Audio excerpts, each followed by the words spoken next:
What's up, everybody? Welcome back to the New and Experienced Investor Podcast.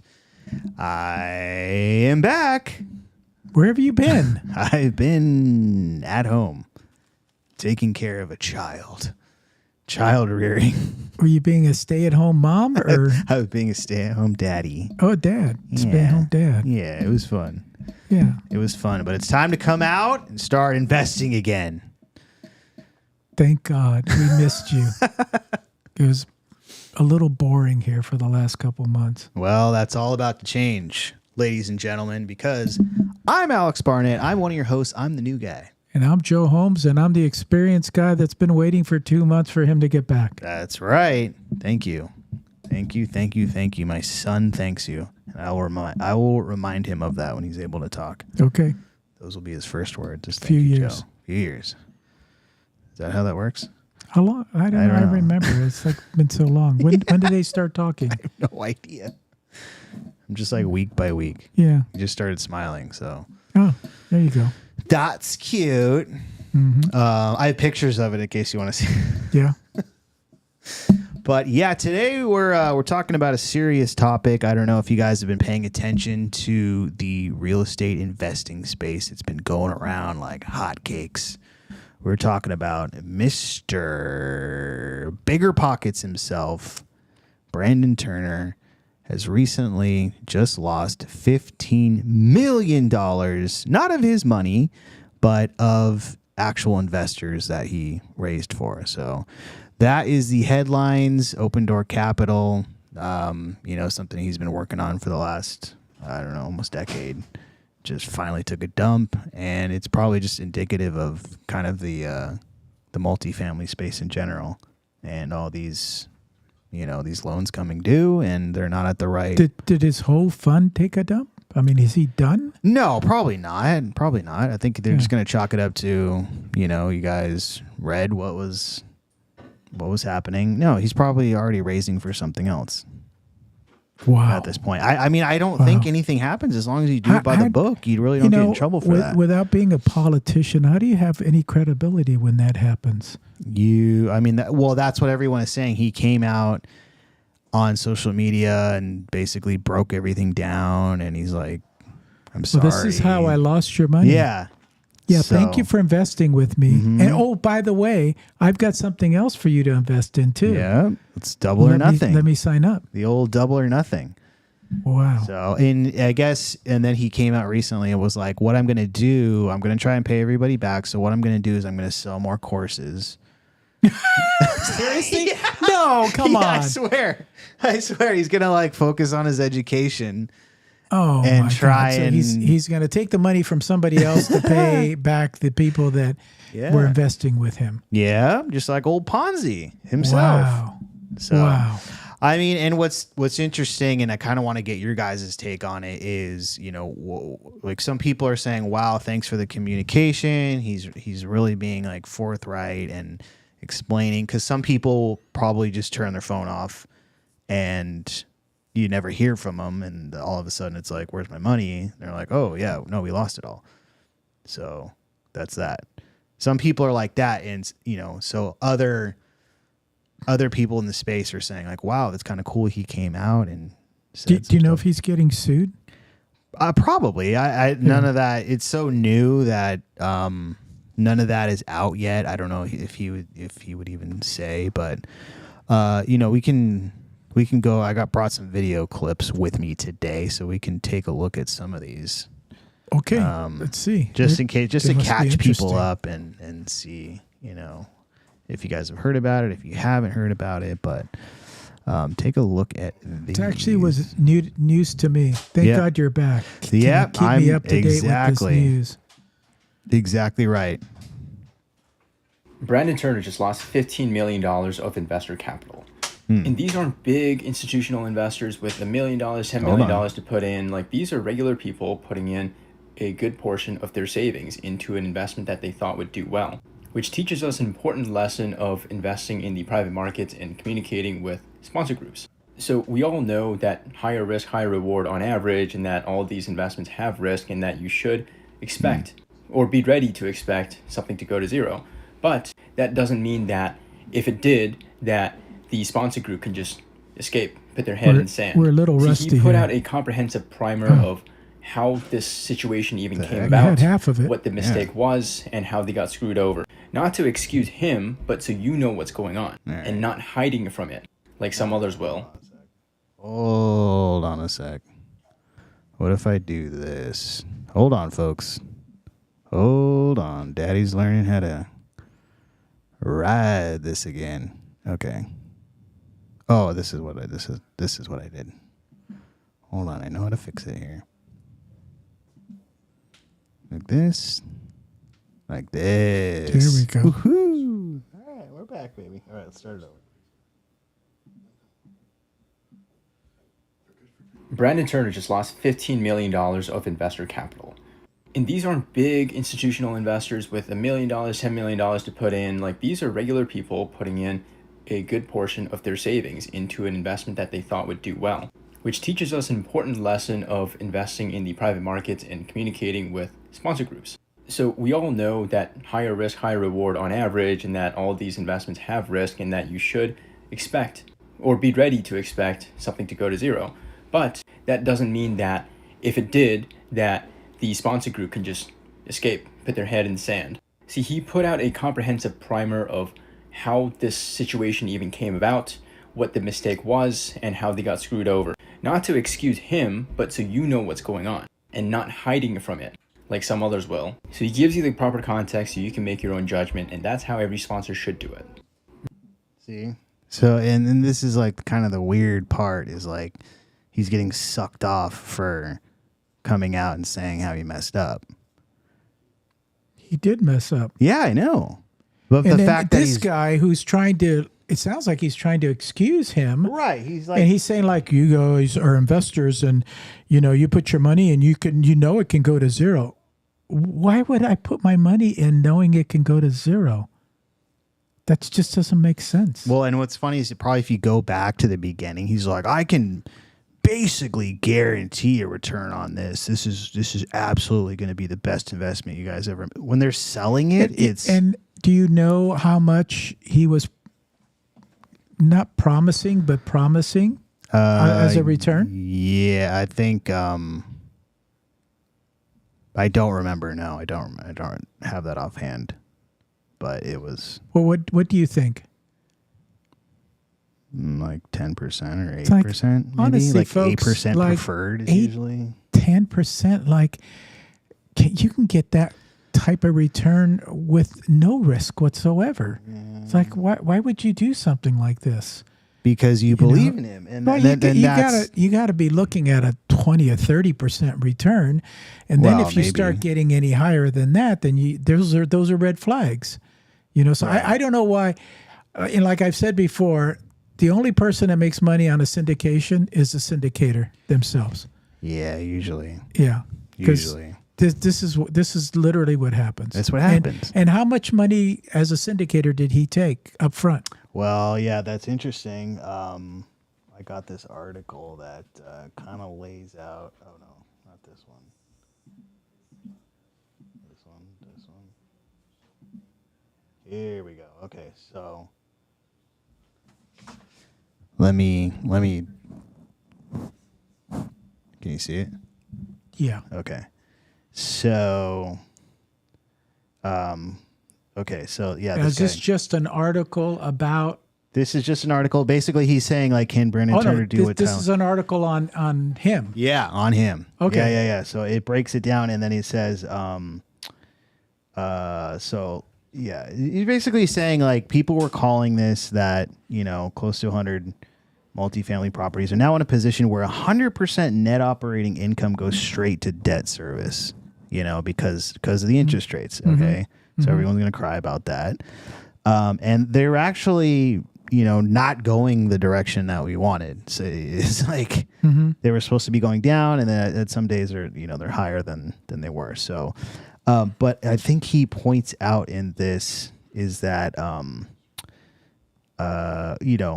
he came out and basically said, yeah, it didn't go the way that we wanted, but he's not offering any sort of like accounting or anything like that. I don't know if they have to. I don't know if they're required to, but there's no like audited financials basically. And then I think in this, he mentions that there was a development fee at some point, and I don't know if it mentions it somewhere in here. I should have had better notes, but he took a development fee right off the top, and so some people are pointing to that's kind of, you know, you're taking profits off the front end, which it's not good. I mean, you know, you'd think we're in 2026 now that people would be awake enough to investigate these type of things thoroughly before they invest their money. It's like I've been through 3 up and down cycles, and they happen. Right. You know, and it's Right. like if you don't plan for them to happen, this is what happens. This is what you end happens. up losing your money. Right. You know, it's not as rosy as people may think it is all the time. It's just like, you know, like literally like right now, the interest rates are so high. You know, you can't invest in something that cash flows even anymore. It's very difficult, especially here in California. It's impossible. No, exactly. And, you know, some people are kind of pointing out that I think that what happens is these people build up their credibility as far as being an influencer. Like he was the Burr guy. That was like his big thing. I'm the Burr guy. I know how to do a Burr. He builds up his clout on bigger pockets. And so he tries to jump into a different class that's completely different altogether. So maybe he doesn't know what he's looking for. And I think he breaks it down that he invested with another person who was supposed to be the operator. And the operator basically came to him at the last second and was like, this is going not the way that we thought. But people trust you just based off of everything that you built, and instead of kind of what you're saying, like, well, how many of these have you done? Probably not a lot. And on paper, apparently, it hit all the markers of like the NOI went up and all this stuff. But the big thing, which I think people were kind of calling out, is that you're not going to be able to refinance out and do the exit that you wanted, and you should have planned for that. So, and that's the thing with this space. You know, they value these properties on, you know, what's happening in the market at the time. Like, if you bought it at a discount and were able to raise the rents and all that stuff, but now you have some notes coming due and you can't refinance, and you need to sell it at what's going on in the market right now. It's not literally buying a single family home in California, knowing that if you bought it in 2020, it's probably doubled in price in, you know, the last 6 years. It doesn't work that way on multifamily. no. You know, they pretty much, it's almost like I would say it's almost like a stock. Yeah. And so people are investing with him because they think that he has all this knowledge and stuff, and Oopsie. Yeah, and that's the powerful part about the multifamily is like if it goes your way, and let's say the interest rates dropped to 3%, it would be worth like $100 million. Yeah, you know, but it didn't do that. Yeah, and unfortunately, you know, he got caught. I mean, that'd be a kind of an interesting read, the prospectus as to, you know, when he started raising the funds and what the projections were. You know, because obviously you need to project out for, you know, 5, 6 years, 7 years, whatever your holding period is. Right. You know, I'd be curious to see what his projections were. At the time. Yeah, well, and kind of like what the article said, it's like Ken McElroy has been saying that like a lot of people are just holding on by the skin of their teeth right now, praying that the interest rates dropped. Yeah. And unfortunately, I don't know if that's happening. No, it's not. It's not. No. I mean, my prediction for this year, remember what it was? 5? Yeah, it's never going to happen. I think we'll be lucky. We'll be like extremely lucky if it happens in 2 years. Oh, God. Yeah. No, I think we're stuck where we are right now. Yeah. In fact, they may raise the interest rates up, you know. So. Because my crystal ball didn't work this year. It hasn't worked yet. Well, that's the part. And you could be raising you could have been raising money and you're like, no, based on my experience, it's going to go down, and that's what everyone has been hoping, but it's just, see, that's what things come happen. I've never done syndication. I don't want to do syndication. I don't, necessarily invest other people's money. I teach people how to invest their money, but it's their money, and at the end of the day, it's their responsibility, It's like sleeping at night is worth a lot. Yeah. And if you're doing this stuff and it's not going right, like he could be the type of person, I don't know that he is, but he could be the type of person he doesn't give a shit. No, I was going to say like he is. It's probably good for sociopaths to get into this line of work because you're just like, well, they should have known. They signed on the dotted line, which also is a side to this as far as responsibility in yourself and doing your own due diligence. No, true. True, but people get lazy. People get lazy and they go, just look, trust. This is Brandon Turner from Bigger Pockets, and he's the expert on everything. So let's just invest with him. I know. Well, and did he have his own money in this? I maybe like $150,000 or something like that. Oh, nothing major. No. Wow, nothing major. Well, and the other part. Yeah, but he took what, $1.5 million to begin with. Developer fee, yeah. That's a bit. That sounds like a junk fee to me. Well, probably a developer fee. Yeah. Wow. Yeah, I know. Wow. Yeah. So he's making the rounds right now. He went into what? No, I'm just like. Oh yeah. So yeah, he's making the rounds. He's going on podcasts and kind of, I guess, trying to keep his clout because the other part is he paints himself, and he's probably like a great guy, like deep down inside. Yeah. He paints himself as like the Christian investor, family man. Mm-hmm. That's a guy you're going to trust, and I don't know, maybe he just got in over his head. Or do you think somebody partnered with him and got him in over his head? Yeah, that too. Yeah. That too. And be careful who you partner with. Oh God, yeah. That's the name of the game. That's the name of this whole game right here because you could be getting stuck. But let's hear a little bit of this. Be like, oh yeah, I take ownership of my life and I take ownership of everything. And it's another thing when people call you, like, you get death threats. I'm up to 4 now, and like just the horrible things people can say. And a lot of it's not true. Anyway, it's just you have to own all of it. Like that's ownership. I think on top of it too, and I've got really good questions we want to get to. The purpose for this is to teach people. And this is my friend, Brandon Turner. And I'm not going to spend the time criticizing him because enough people have done that. And I've made some posts on X saying, I'm sure that Brandon will even admit to his mistakes. We don't need to do that. Let's just respect the guy that stood up and said he did the thing. I have a lady I told you about a little bit earlier that lost $40+ million in real estate investors' capital and is running around now raising money again, saying, I've never lost money.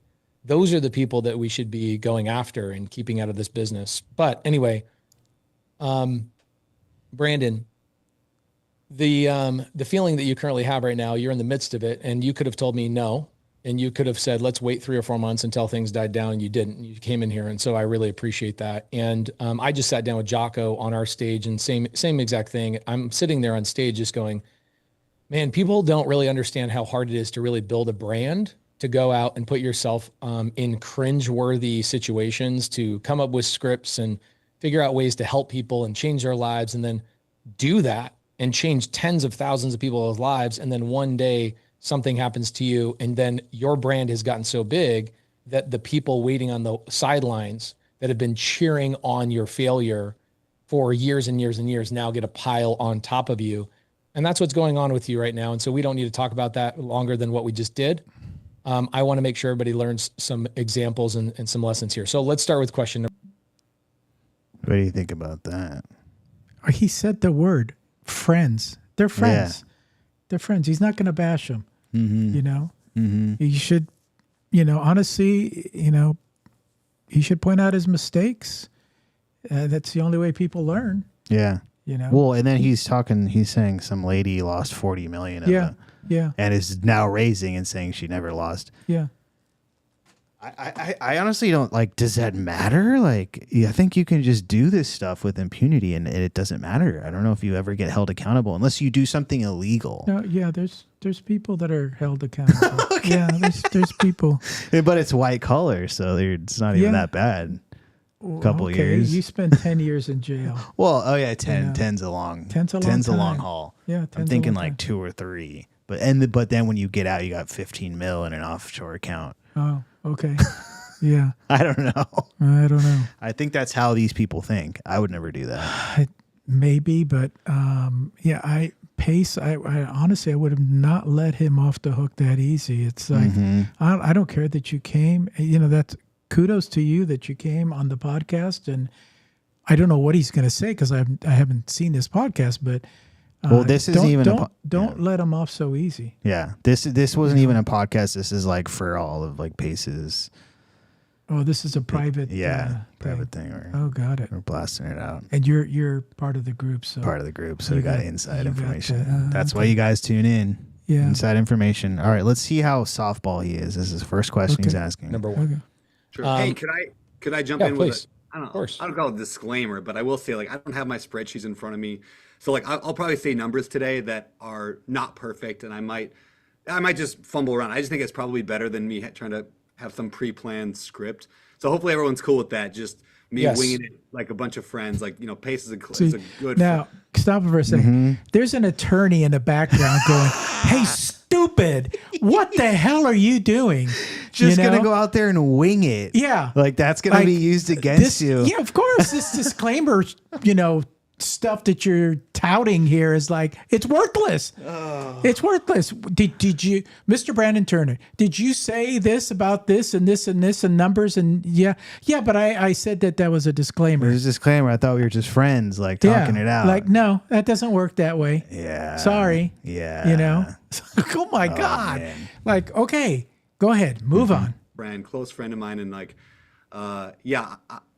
like no matter what I say, I just know that it's gonna be taken weirdly. And like, what's funny, and I'll shut up in a second. It's like what's funny is that the comments are one of 2 things primarily.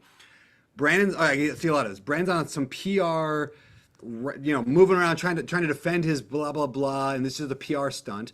Or Brandon should own it, and I mean like talk more about it and tell us what's going on. It's like I can't win either way.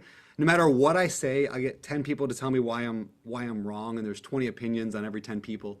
So anyway, I just hope, I mean, that's why I appreciate the conversation. And it's the reason why people hide. It's the reason why, and I've seen a lot of people either intentionally take money. I've seen people run Ponzi schemes. I've seen people accidentally buy a bad deal. I've seen everything in between, and 99.9% of people turn into an ostrich, put their head in the sand, and they hide. Well, and you did not do that, even in the midst of having a massive brand, which you could have just been like. Okay, so very close friend of mine once told me that there's no good that comes from talking to the police. Yeah. He's talking to the police. Yeah, and that's the public. Yeah. Yeah. It's like, I'm sorry. You did a bad thing, unintentional, okay, unintentional, but it is a bad thing. If you're trying to mitigate whatever by saying this, you're literally digging a deeper grave. I know. I don't know. You know why? I'll tell you why he's doing this. Because all you millennials want nothing better than to put your face on the screen there and talk it out. I know. Yeah. You didn't learn the lesson that my friend taught me 50 years ago. Yeah. There's no good that comes from talking to the police. That's why you have their Fifth Amendment. You just plead the Fifth. Plead the Fifth. It's like, I'm sorry, I messed up. I wouldn't even say that. No, you don't even have to say that. You don't say that. And what's funny is everyone's using the screenshot of his post, or he did like a carousel, and he probably thoughtfully woke up one morning when he's in Maui and like had his coffee. Yeah. And he's like, I'm gonna just lay it all out. Everyone's gonna believe me. Yeah. That's what Jesus did. All that stuff, and it's gonna come and bite him in the butt. So here's what a real man would do. Mm-hmm. Sell everything you have and pay these investors back. Well, Does he talk about that? I've seen him. He's even one worse than this is he's in the comments of every video that's coming out and being like, "Hey, you guys should have me on because like you don't know the full story." But he's commenting and being like, "Even if I sold a lot of my portfolio, it wouldn't cover. I mean, it's not enough." You should have thought of that before he started this. And what's funny is now people are going back into all his social media posts where he's like, I work an hour a day and I spend the rest of my time with my family. And like, this is true freedom, financial freedom. And you can do it too. And now people are like, shouldn't you have been working more than 1 hour a day to like kind of pay attention to what was going on? Move on. Like, no, I'm not going to talk about this online. I'll deal with it privately. And it would have actually in some weird ways been better for you personally. Right. And you chose not to go that route, which is what you were talking about in terms of leadership. So thank you for that. Yeah, man. Yeah, I had a billionaire buddy of mine tell me, this was not about this situation specifically, but he knew that it was coming. And he said his advice was don't talk about it. Don't say a word. That's why that guy's a billionaire. Thank You're you. not. You increase the chance of a lawsuit. You've got to be silent. Yeah. Yeah. Yeah, I just went to my team and I was like, F that. Like, I was like, I will probably get, we all get sued at some point if you're in business long enough. Yeah. Oh my God. I would rather share the lessons as much as I can. Okay. If you're these guys, you're always like, you should only take advice from people who are where you from, where you want to go. And, if a billionaire is coming to you and saying like, you need to shut up. You shut up. Yeah, you shut up.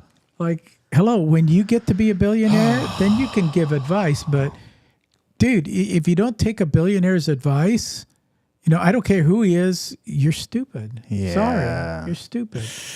And you're not. You're a nice guy. Yeah, that's the problem. You're a very, very nice guy who started from nothing and, earned a lot from doing this and decided to be nice and share. But now you're oversharing. Now you're like, these are like oversharing. And then people are.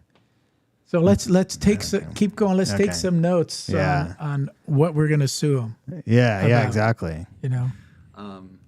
What I appreciate about it is that it's in the moment. And so these are going to be really good lessons for all of us. So let's start with question. Yeah, I'm a little number raw one. right now, but yeah, it's good. It's good. Good. Let's hit it. Okay. This is for the people that are going to invest or about to invest in somebody else's deal. In fact, Brandon, right before you showed up here, I signed a promissory note. It wasn't a lot of money. It was 50 grand. I know that's a lot of money for some, almost nothing for others. But somebody sent me $50,000 to invest in a deal with me. And I signed a promissory note for the deal. And I was like, oh, this is ironic that I'm about to do a show with Brandon talking about, these mistakes and some advice and some lessons, et cetera. And I'm signing this promissory note. I want you to think about these people that are like writing a check for 50 grand or 100 grand or $300,000. What are the few questions that they should be asking somebody like me, somebody like you, that would protect them in any deal? What are a few questions you would suggest they ask? I went and met, I'll tell you a quick story around it. I went and sat in a hot tub with a really, really rich guy a few months ago because I just needed advice. It was like one of the best investors I know, a guy named Russ. Very under the radar. I don't even think he has an Instagram, but one of the wealthier guys. This is not the billionaire who told me to be silent, but I sat in a hot tub with him and I flew out to his house in Eastern Washington. And I was like, I just need advice. Like, what do I do with some of this stuff? And he said to me a quote that I think forever changed my life. He said, no great company was built without a near-death experience. And no great leader was built without a near-death experience. And so his point was failure and things going bad is not a sign that you shouldn't work with someone. In fact, it's maybe a sign you should. And so the question I would ask is, tell me about your worst deal. Tell me about one that went bad. Tell me what happened. I think knowing the story, and I'm not saying that somebody who's never had anything go wrong ever is necessarily a bad investor, but you don't really learn until you've gone through some crap. I've grown more in the last 12 months than I've grown in the last 20 years of being a real estate investor, because that's where you grow so much. And so I want to know what people, like what bad deals they've had, what went wrong. And what I'm actually looking for is less of the tactical. I want to know how they tell the story and talk about it.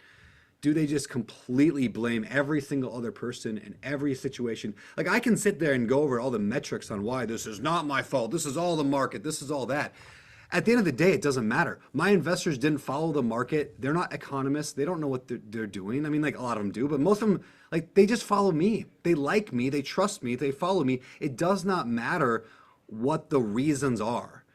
And again, we can go through reasons all we want to, and people will fight about them.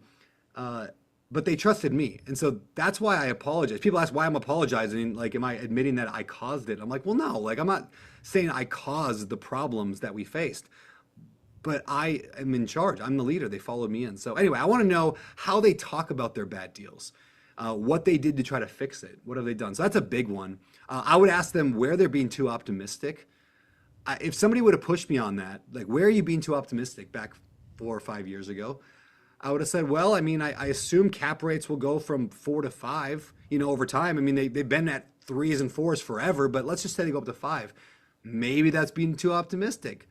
I think interest rates, yeah, they're going to go up. They can't be historically low forever, but could they go up higher? And maybe I'm being too optimistic there. And just getting them thinking, will they question their own assumptions? I think is a really important thing that shows ego versus somebody who's willing to learn and grow. I think this is a good advice too, because Whoa. He needs a lawyer, like, to be like, bro, you gotta stop. Yeah, he's just tightening the noose. He's basically saying he's the expert. Yeah. My investors are not experts, and this is really all on me. It's literally all on me. And the first mistake I made was, the cap rate's going to go up, but maybe it won't go up that high. Well, no shit. How long have you been on this earth? Have you experienced any of this other crap that's been going on? All these 3 different cycles in a lifetime? Oh, no. Okay, well, what about interest rates? Oh, you mean interest rates go up? I never knew that. They can go up? Like, those are the 2 primary questions that I would have asked if I was investing with him, Yeah. It's like, what is the odds that the interest rates are going to stay where they're at? And what is our timeline horizon, 5 years or whatever? We're like, does anybody know what's going to happen in 5 years? Besides my crystal ball. You can join me every December where my crystal ball just tells you everything that's going on. Exactly. Yeah. And it's wrong. Oh my God. It's like, wow. I know. He's digging a deep, deep hole. And I don't think he's listening to these billionaires and millionaires that he's, and that's another thing. It's like, yeah, I just flew up to Washington and met this guy, and we were in a hot tub. It's like, you don't want to say that, dude. Make up the story is like I just gave you 100,000 of my money, and you're sitting with like a really wealthy guy in a hot tub. I'm not sitting with a wealthy guy in a hot tub. I'm trying to get my 100,000 back. Yeah, come on, and I live in Hawaii, and only work an hour a week. Right. Oh, come on! I know, like, it's dude. You start looking at all that. You should be like, I haven't slept in 5 months. Yeah, I've been struggling with this. I've been seeking advice. Mm-hmm. Yeah, you're doing all that, but why throw in the hot tub stuff? That was bad. Why throw in that you're living in Hawaii, dealing with this stuff? Yeah. Why throw in, hey, I met with a billionaire and he told me not to talk, but here I am talking. I said, screw it. Yeah. It's like, if I was that billionaire giving him advice, I'd say, you know what? Don't come back for me. Don't come back to me for advice. If you're not going to take it, then, honestly, don't come back. I know. It's just like, what a waste of time. Yeah. I know. I'm trying to keep you out of trouble here, but obviously not.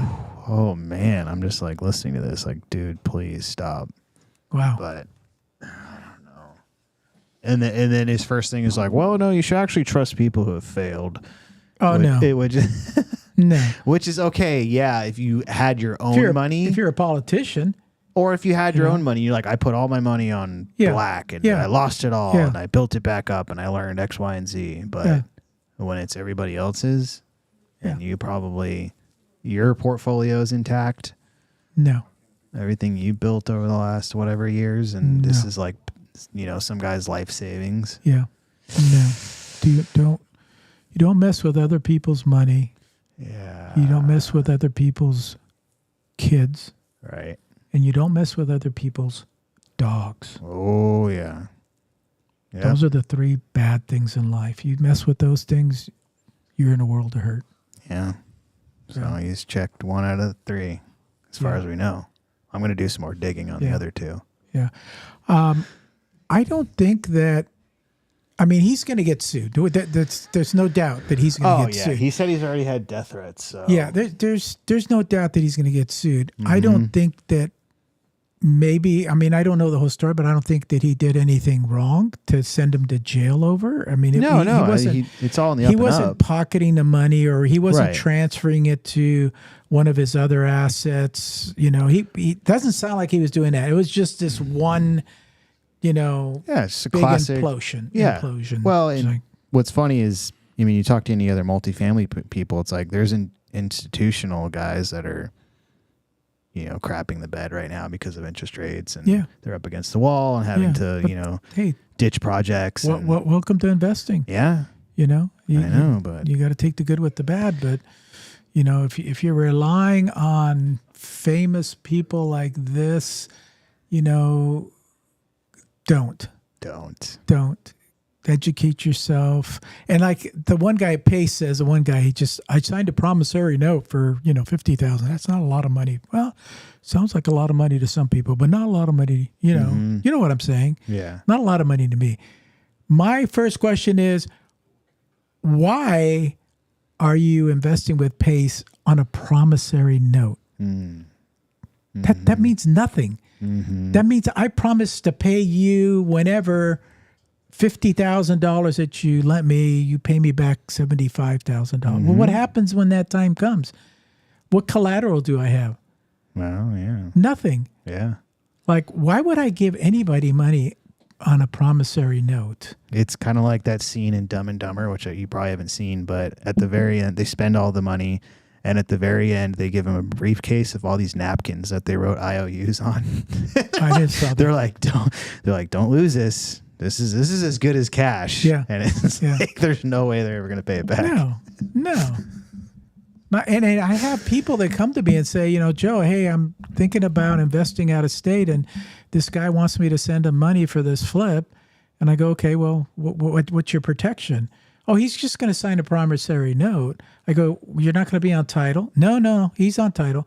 You're not going to have a lien against the house? No. He's, just going to do whatever. I think he's going to borrow some money. Well, what's he need your money for? Oh, to do the rehab and stuff. I go, how are you protecting your money? No, just a promissory note. The lien is just as easy as a promissory note to do.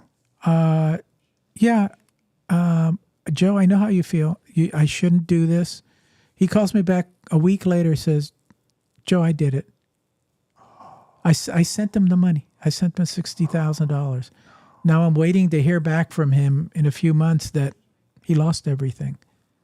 It's like, sorry, I don't feel bad. I'm sleeping good at night. I gave you my good advice. Wait, he lost everything? No, he hasn't yet, but I'm waiting for that call. I'm waiting for that call. Yeah. And if he makes money, awesome. Great. That's like, and he met this dodged him. guy at a conference. Oh, God. Not Bigger Pockets, but another conference. Yeah. He says, well, I met the guy and I talked to him, and he sent me this contract, and I looked at it and I go, this is basically protecting him. It has nothing to do with you. But he wants $60,000 to invest in his property that he's going to flip. Oh, man.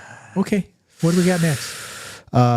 This is what was his name? Do you know Michael, one rental at a time guy?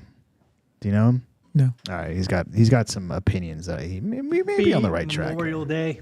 We will give you some fun facts about Memorial Day in a minute. But let's start with the one and only Mr. Bigger Pockets himself, Brandon Turner. As discussed yesterday in the Daily Financial News, Brandon posted a series of posts, or whatever they're called, on Instagram. I think he's put it on Twitter as well, basically outlining how he lost $15 million of investor capital on a property in Texas. I wanted to run through This the was numbers one with property? you, talk about it a little bit, and then jump to something that Ken McElroy said that makes me think there are a lot more shoes to drop. So let's get into it. What happened? How did Brandon Turner lose $15 million? A lot more.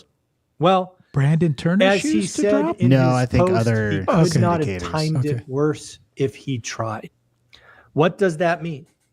That means he closed this deal at a ridiculously low cap rate of around 4%.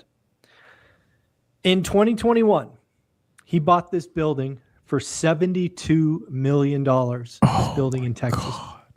He raised $25 million and got a loan for $52 million.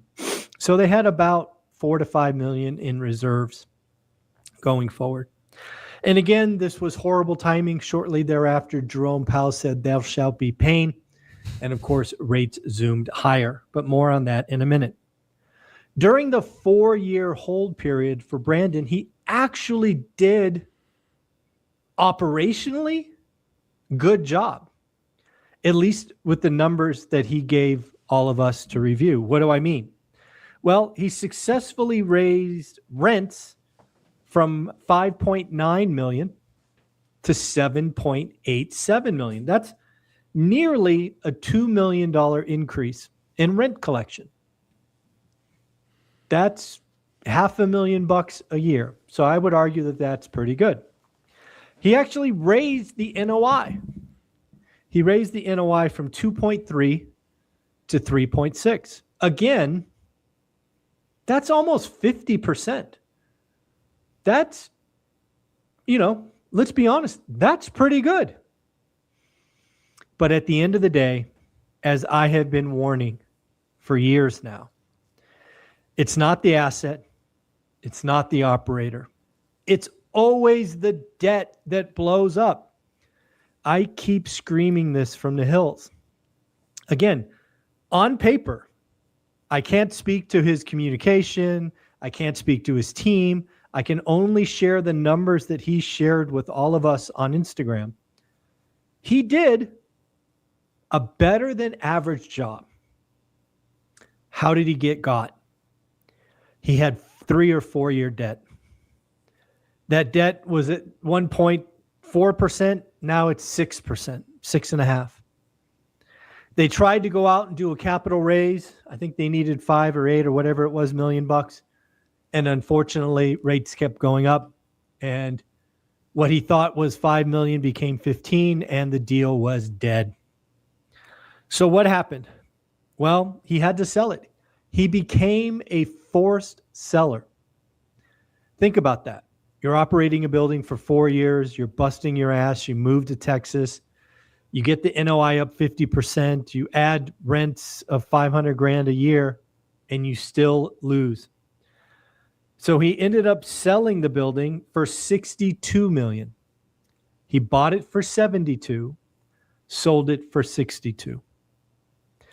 So his Class B investors, all of them, lost $15 million. Now, again, there are questions that I have just as a complete outsider. I have no idea how syndications work. I never, ever want to do a syndication. I do not want to borrow other people's money. If I'm going to lose, it's going to be mine and Olivia's, maybe Teresa's, but that's it. The question I have is, how did Brandon get paid? And this really isn't about Brandon. It's really all syndicators. I'm going to guess he got some kind of fee at closing, maybe 1%. He probably got some property management or operational fee. I'm guessing, no idea. And the sad fact is, and again, I hope I'm wrong about this last one. I think those first two we talked about, pretty standard, right? Find the deal, get paid, operate the deal, get paid. This one's going to hurt. And I haven't seen the closing statement. I don't think any of us will ever see the closing statement. Can you guys hear me? Oh, looks like I'm frozen, but the live tracker is still going. So I'm going to assume it's still going. So the final thing I have is I got distracted by my frozen screen. Sorry about that. Is will Brandon get a check at closing? Will he get a fee for selling the building? And again, I don't have any idea how this works. I'm guessing when there's losses, maybe he doesn't get paid. Again, I don't know about that last one. So again, you guys are telling me the screen is frozen, but you can hear me. So I'm going to keep rolling. No idea why. It's really frightening for me to look at myself frozen, but hey. So let's talk about the elephant in the room. Ken McElroy. Yeah. So, I mean, kind of what you said, kind of like what you said. I mean, you start borrowing, once you start borrowing other people's. Yeah, those are great questions. How much did he make up front? Right. Did he make any money on the sale? Mm-hmm. And is he putting all that money back in? Probably not. Probably Maybe. not. I mean, he's probably got legal fees now. Yeah, he's going to have lots of legal fees. But that's another great question. Who pays the legal fees? Is it the fund? Is it the fund? Are they going to lose more money? Yeah. Is he personally responsible? Is there E&O insurance that he gets on himself? Do they even have that for this type of investment? I don't know. That's where you go back through the contract and you actually really read it once you. It's not until you get screwed that you actually really. You throw it into Chat GPT now, Oh, yeah, because we true. have chat, so you throw it in there. Yeah. Oh my gosh. Mm-hmm. Wow. Mm-hmm. Yeah, it's interesting. I mean, it's happening. It's happening all over the place. We were talking before this how I'm invested in a pad. What do we call it? Pad splat. Because that's what you called it. Yeah. Because it's private money lender with a bunch of other people. It's basically like a syndication without having to be in a syndication. It's fractional. Yeah. Is a new thing where you can, get. I don't know how they get around it, but it's for unaccredited investors, friends and family. How'd that work out? Not good. Yeah. So the one guy was the face of it, and then there was an operator, and the guy apparently just had a mental breakdown and he lost his business on the side, and then he just kind of let these all go, and then he wouldn't return anybody's calls. So he was that guy that put his head in the sand and was like, I can't face everybody. He's probably the smart one though. Yeah. Yeah. You can't sue somebody for something that they didn't say. Yeah. Yeah. And people were all up in arms because it essentially, he said, if you guys want to take the properties back, you can, but there's just no equity, and it's all half rehabbed, and there's no reserves, and it's all spent, and there's no P&L statements, there's no tracking of anything, we can't get a hold of anything. So it's all these thinking. Me? Yeah, it was my buddy's thing, so I was like, it wasn't that much. I didn't put that much into it, but. Anywho, yeah. Should I call Lauren and ask her how much it was? No, don't bring it up. Man. But yeah, it was one of those things. And then everyone was like, well, we're going back through the contracts and actually seeing kind of, it favored him. And of course it does. Kind of stuff. So, yeah, of course it does. I mean, some people had $50,000 in there. And it's oh my God. Yeah, and then trying to get. This is a familiar situation. Yeah, because they're trusting, the operator. Mm-hmm. And then the operator goes nuts. Yeah. Is he living on Skid Row now or what? I hope so. I mean, at least that would be the one thing that's Well, I could tell you this. If he's missing teeth, Karen Basura is going to take care of him. That's right. Yes. Yeah. No, this is out in Texas, so I don't know what he's doing. Yeah. No one can get a hold of him. He's here now. Well, yeah. Maybe he took a bus. Probably got a free bus ticket out here. Yeah. And then they're gonna count him and make him a voter and all that stuff. He'll get free everything actually. We sidetracked for a second. Sorry. No. Yeah. The big votes yesterday, so we're all fired up Yeah. about California. But yeah, anywho, that's kind of the whole ordeal regarding, losing the investors' cash, and it'll be interesting how it all plays out, especially as he's doing it in public, real time. Yeah. So I wonder if he's going to the Bigger Pockets conference at the end of the year. I bet you David Green is very happy right now. Oh, probably. Probably so. Everyone thought I was the a-hole. Yeah. Now Mr. Sweet Boy is taking a fall. Yeah. Actually, I've been to the last 5. I don't remember seeing him at. No, we saw him at the O-Car thing or whatever it was, or it was not that. The what's the agent thing that we go to? It was in Long Beach, and then it was in San Diego. No, I'm talking about Brandon. Oh, Brandon, yeah. Yeah, no, I haven't seen him at the Bigger Pockets events. He has his own events now. His own masterminds and his own events. Got it. So he's a guru. He's a guru. Yeah, I mean, look at the guru, beard. But the guru that lost 150 million of other people's money. 15 million. 15 million. Yeah. Oh, what the heck? Yeah, I know, right? A million's a million. Yeah, once you say 150, you're like, 15's not that bad. Yeah. So okay. But so that was fun. We always like a good fraud story here, but just to as my return to the podcast. So yeah, thank you. We have some guests coming up in the next few weeks. We do. So I will be ironing those out. Okay. And we will be back here in next week. All right. So back on our regular schedule. We'll be doing deals. And Lauren, could you please let Alex go to Sizzler after instead of running home to you? Yeah, I can ask her. Is she watching? Yeah, probably. Is anybody watching? Yeah. We have people watching? We got people watching. Wow. Hello, peoples. Hello, everybody. So, we'll see what it looks like. Okay. All right. That was fun. Thank you guys for joining us. We will be back here next week, and we have a meetup at the end of the month, which we will see you in person. Thank you. See ya. Bye.